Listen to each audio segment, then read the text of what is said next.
Programang ito ay rated SPG, striktong patnubay at gabay ng magulang ang kailangan. Ikakatakot ni Rigor ang pagkapanalo ni Tanggol. Binantaan kasi siya nito na siya ang unang sisibakin kapag manalo si Tanggol. Kapag hindi na pulis si Rigor ay mahihirapan na siyang kalabanin ng mga Montenegro at mas lalong mahihirapan siyang kalabanin ng mga Guerrero.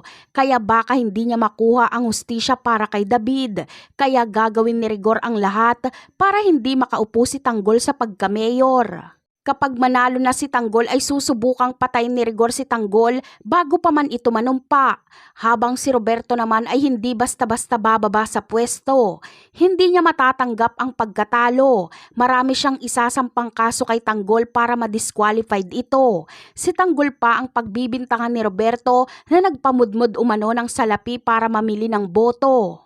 Samantala, pagkatapos ng eleksyon ay katapusan na rin nila Marsing. Halos walang makukuhang boto ang mga Guerrero sa San Dimas, gayong malaki ang nagastos nila sa barangay na ito. At sa kanilang pagtatanong sa mga taga San Dimas ay mapag-aalaman nilang walang pinamigay na pera sila Marsing.